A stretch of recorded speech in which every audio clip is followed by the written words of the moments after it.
মুস্তাদরাকে হাকিম এই হাদিসের কিতাবের মধ্যে উল্লেখ আছে, কাব ইবনে উজরা রাদিয়াল্লাহু তাআলা আনহু বর্ণনা করেছেন, নবীজি সাল্লাল্লাহু আলাইহি ওয়াসাল্লাম সাহাবায়ে কিরামদেরকে বলেন, উহজুরুল মিম্বার, ফাহাজারনা, ফালাম্মা ইরতাকা দারাজাতান ক্বালা আমিন, ফালাম্মা ইরতাকা দারাজাতা সানিয়াতা ক্বালা আমিন, ফালাম্মা ইরতাকা দারাজাতা সালিসাতা ক্বালা আমিন। বিশ্বনবী সাল্লাল্লাহু আলাইহি ওয়াসাল্লাম মিম্বরে উঠে বয়ান করার সময় সাহাবায়ে কিরামদেরকে বললেন, আমার সাহাবায়ে কিরাম, উহজুরুল মিম্বরা, তোমরা সবাই আমার পাশে আসো, তোমরা সবাই আমার পাশে আসো, মিম্বরের কাছে তোমরা আসো। ফাজারনা, সাহাবায়ে কিরাম নবীজির কাছে উপস্থিত হইলেন। বিশ্বনবী সাল্লাল্লাহু আলাইহি ওয়াসাল্লাম ফালাম্মা ইরতাকা দারাজাতান ক্বালা আমিন, নবীজি যখন মিম্বরের প্রথম সিঁড়িতে উঠলেন, নবীজি বললেন আমিন। ফালাম্মা ইরতাকাত দারাজাতাস সানিয়া ক্বালা আমিন, নবীজি যখন 2 নম্বর মিম্বরের 2 নম্বর সিঁড়িতে যখন নবীজি পা রাখলেন, ওই সময় নবীজি বললেন আমিন। ফালাম্মা ইরতাকাত দারাজাতাস সালিসাতা ক্বালা আমিন, নবীজি যখন মিম্বরের 3 নম্বর সিঁড়িতে পা রাখলেন, তখন বললেন আমিন। সাহাবায়ে কিরামের মনের মধ্যে প্রশ্ন জাগলো, ফালাম্মা নাযালা কুল্লা ইয়া রাসূলুল্লাহ, সাহাবায়ে কিরাম প্রশ্ন করলেন, ইয়া রাসূলুল্লাহ, ইয়া হাবিবাল্লাহ, লাকাদ সামি'না মিনকাল ইয়াওমা শাইআন মা কুন্না নাসমাউহু, ও বিশ্বনবী, কোনদিন এরকম করতে আমরা কোনদিন শুনি নাই, কোনদিন দেখি নাই। মিম্বরে পা রাখার সময় আমিন বললেন, 3টি সিঁড়িতে 3 বার পা রাখলেন, আমিন বললেন, এরকম তো আমরা কোনদিন শুনি নাই ইয়া রাসূলুল্লাহ, এই কথার অর্থ কি? বিশ্বনবী বললেন, ক্বালা ইন্না জিবরাইলা আরাজালি, জিবরাইল আলাইহিস সালাতু ওয়াস সালাম আমার কাছে আসলেন। নবীজি বলেন, জিবরাইল আমার কাছে আগমন করে বললেন, নবীজিকে বললেন জিবরাইল, ফাকালা বাউদা মান আদরাকা রমাজানা ফালাম ইউগফার লাহু, বিশ্বনবীকে জিবরাইল এসে বললেন, ইয়া রাসূলুল্লাহ, ইয়া হাবিবাল্লাহ, ওই ব্যক্তির উপরে ধ্বংস, ওই ব্যক্তির উপরে লানত, ওই ব্যক্তি ধ্বংস হয়ে যাক যে ব্যক্তি রমজান শরীফের রোজা পাওয়ার পরেও গুনাহ মাফ করাইতে পারল না। ফাকুলতু আমিন, বিশ্ব নবী বলেন, আমি বললাম আমিন। ফালাম্মা রাকিতু সানিয়াতা, বিশ্ব নবী যখন 2 নম্বর সিঁড়িতে পা দিলেন, তখন জিবরাইল এসে বললেন, ক্বালা বাউদা মান যুকিরতা ইনদাহু ফালাম ইউসাল্লি আলাইকা, ক্বালা বাউদা মান যুকিরতা ইনদাহু ফালাম ইউসাল্লি আলাইকা, কুলতু আমিন। বিশ্বনবীকে জিবরাইল 2 নম্বর সিঁড়িতে বিশ্বনবী পা রাখার পরে জিবরাইল আলাইহিস সালাতু ওয়াস সালাম এসে বললেন, ইয়া রাসূলুল্লাহ, ইয়া হাবিবাল্লাহ, ওই মানুষটা ধ্বংস হয়ে যাক যেই মানুষটা নবীর নাম শোনার পরেও দুরূদ পড়ল না, যেই মানুষটা নবীর নাম শোনার পরেও দুরূদ পড়ল না, ওই মানুষটা ধ্বংস হয়ে যাক, ওই মানুষের উপরে লানত। বিশ্বনবী বললেন আমিন। ফালাম্মা রাকিতু সালিসাতা, নবীজি যখন 3 নম্বর সিঁড়িতে পা রাখলেন, 3 নম্বর সিঁড়িতে যখন বিশ্বনবী পা রাখলেন, জিবরাইল আলাইহিস সালাতু ওয়াস সালাম বলেন, ক্বালা বাউদা মান আদরাকা আবাওয়াইহিল কিবার,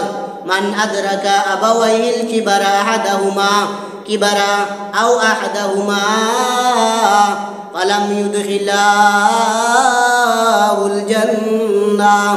বিশ্বনবীর কাছে জিবরাইল বললেন, যখন নবীজি 3 নম্বর সিঁড়িতে পা রাখলেন, জিবরাইল এসে বললেন, ইয়া রাসূলুল্লাহ, ইয়া হাবিবাল্লাহ, বাউদা মান আদরাকা বাওয়াইহিল কিবার আও আহাদাহুমা, ওই ব্যক্তি ধ্বংস হয়ে যাক, ওই ব্যক্তির উপরে লানত যে ব্যক্তিটা বৃদ্ধ মা বাবা পাইল, মা বাবা 2 জন বৃদ্ধ অবস্থায় পাইল, অথবা মা বাবা বাবা অথবা মা যে কোনো একজনকে পাইল, ফালাম ইউদখিলাহুল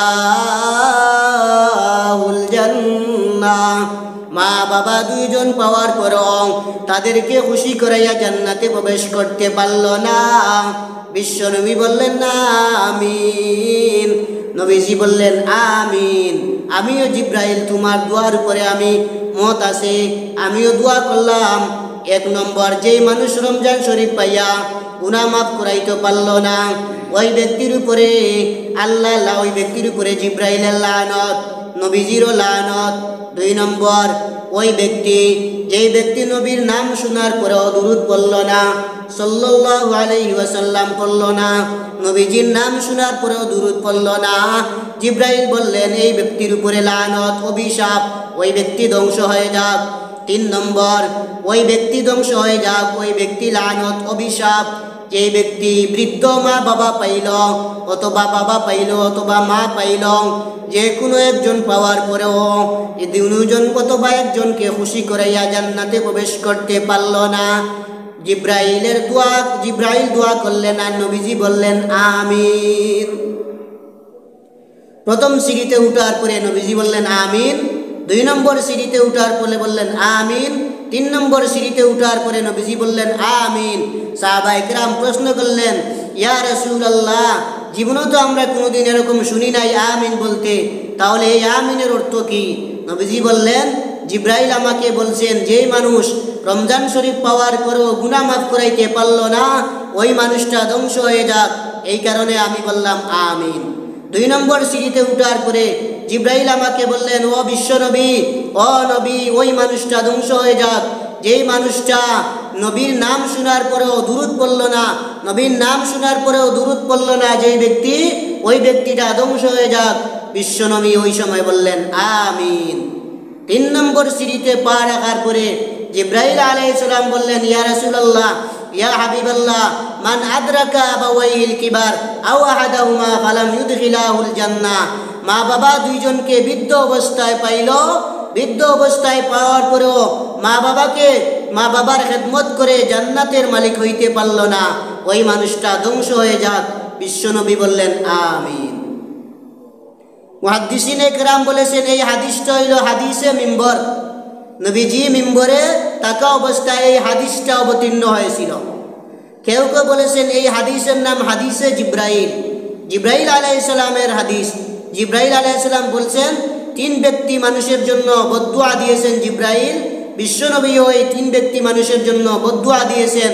বিশ্বনবী সাল্লাল্লাহু আলাইহি সাল্লামের সাথে জিব্রাইল বদদুয়া দিয়েছেন আর বিশ্বনবী আমিন বলছেন। এই তিন শ্রেণীর মানুষ, যে শ্রেণীর মানুষের জন্য জিব্রাইলও বদদুয়া করলেন, বিশ্বনবীও তিন শ্রেণীর মানুষের জন্য বদদুয়া করলেন। এর মধ্যে একজন হইল ওই রোজাদার যারা যে রমজান মাস পাওয়ার পরেও গুনাহ মাফ করাইতে পারল না, ওই ব্যক্তির উপরে জিব্রাইলেরও লানত, নবীজিরও লানত।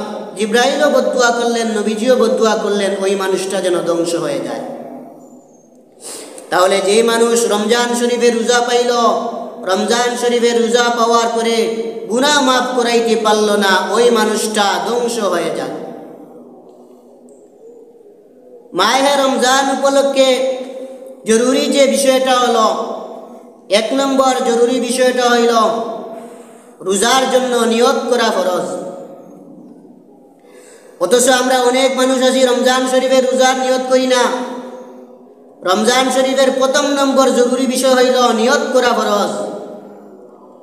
শুধুমাত্র আরবিতে নিয়ত করা ফরজ এটা নয়, আরবিতে নিয়ত করা ফরজ এটা নয়, বাংলাতেও নিয়ত করা যায়। যদি আরবিতে পারেন তাহলে ভালো কথা, বিসৌমি গাদিন নাওয়াইতু, আরবিতে বললে বিসৌমি গাদিন নাওয়াইতু। আর বাংলাতে নিয়ত করবেন আমি আগামীকালের রোজার নিয়ত করলাম, আমি আগামীকালের রোজার নিয়ত করলাম। এইটা হইল রমজান শরীফের রোজার জন্য নিয়ত ফরজ। এই নিয়তটা কোন সময় করব? সেহরি খাওয়ার সময়, সেহরি খাওয়ার সময়, যে সময় সুবহে সাদিক হয়ে যাওয়ার সময়, এই সময় নিয়ত করবেন, এই সময় থেকে নিয়ত করা জরুরি। অথবা মাগরিব থেকে নিয়ে সুবহে সাদিকের আগ পর্যন্ত নিয়ত করলেও পারা যায়। এখন কোনো মানুষ যদি মাগরিব থেকে এশা পর্যন্ত সুবহে সাদিক পর্যন্ত কেউ নিয়ত করতে পারল না, তাহলে ওই ব্যক্তি কি করবে? ওই ব্যক্তির জন্য উচিত হইল রাত্রিবেলা যেহেতু নিয়ত করার জন্য মনে নাই, তাহলে দিনের বেলায় ওই ব্যক্তি সূর্য পশ্চিম দিকে ডলার আগ পর্যন্ত, সূর্য পশ্চিম দিক থেকে ডলার আগ পর্যন্ত ওই দিনের রোজা নিয়ত করা যায়।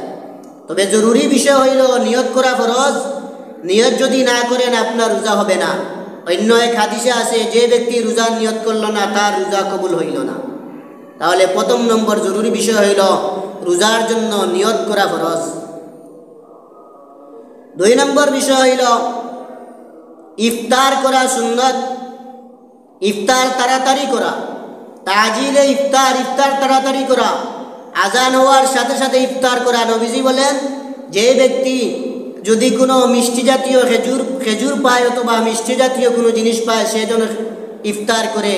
যদি খেজুর না পায়, মিষ্টি জাতীয় কোনো জিনিস না পায়, তাহলে সে যেন পানি দ্বারা ইফতার করে। তাহলে ইফতারের সময় আমরা তাড়াতাড়ি ইফতার করব, দেরি করব না। তাজিলে ইফতার তাড়াতাড়ি করা, তাড়াতাড়ি ইফতার করা, এটা হলো সুন্নত। ইফতারের দোয়া হইল আল্লাহুম্মা লাকা সুমতু ওয়া আলা রিজকিকা আফতারতু, আল্লাহুম্মা লাকা সুমতু ওয়া আলা রিজকিকা আফতারতু। আর ইফতার করার পরে আমরা আরেকটা দোয়া পড়তে পারি। এই দোয়াটা হইল যাহাবাজ জামাউ ওয়াবতাল্লাতিল উরুকু ওয়া সাবাতাল আজরু ইনশাআল্লাহ। যাহাবাজ জামাউ ওয়াবতাল্লাতিল উরুকু ওয়া সাবাতাল আজরু ইনশাআল্লাহ। এই দোয়া আমরা এই উভয় দোয়া আমরা ইফতারের সময় আমরা পড়তে পারি। নবীজি সাল্লাল্লাহু আলাইহি ওয়াসাল্লাম বলেছেন, যে ব্যক্তি কোনো রোজাদারকে ইফতার করাইল, সে ব্যক্তি সারাদিন রোজা রাখিয়া যতটুকু সওয়াব পাইল, ইফতার করাইয়া ততটুকু সওয়াব পাইল। সুবহানাল্লাহ, ইফতার করাইয়া ততটুকু সওয়াব পাইল। যে ব্যক্তি রমজান শরীফের রোজাদারকে ইফতার করাইল, সারাদিন রোজা রাখিয়া যতটুকু সওয়াব পাইল, রোজাদার ইফতার করানোর কারণে ততটুকু সওয়াব পাইল। তাহলে আমরা রোজাদারকে ইফতার করাইব। 3 নম্বর বিষয়টা হইল সেহরি খাওয়া। তাসাহহারু ফাইন্না বিসহুরি বারাকাতান। নবীজি বলেছেন, তোমরা সেহরি খাও, সেহরি খাইলে বরকত আল্লাহ তাআলা দেয়। সেহরির মধ্যে বরকত রয়েছে।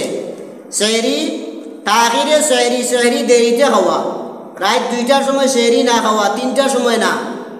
যে সময় পরিপূর্ণ মনে করেন সেহরি শেষ সময় অথবা আজানের সময় 5টা পর্যন্ত, 4টা থেকে নিয়ে 5টা পর্যন্ত সেহরি খাওয়া যায়। এর আগে সেহরি খাইলে সুন্নত আদায় হবে না। তাহলে সেহরি খাওয়া, দেরিতে সেহরি খাওয়া। ইফতার তাড়াতাড়ি করা আর সেহরি দেরিতে করা সুন্নত। 4 নম্বর বিষয়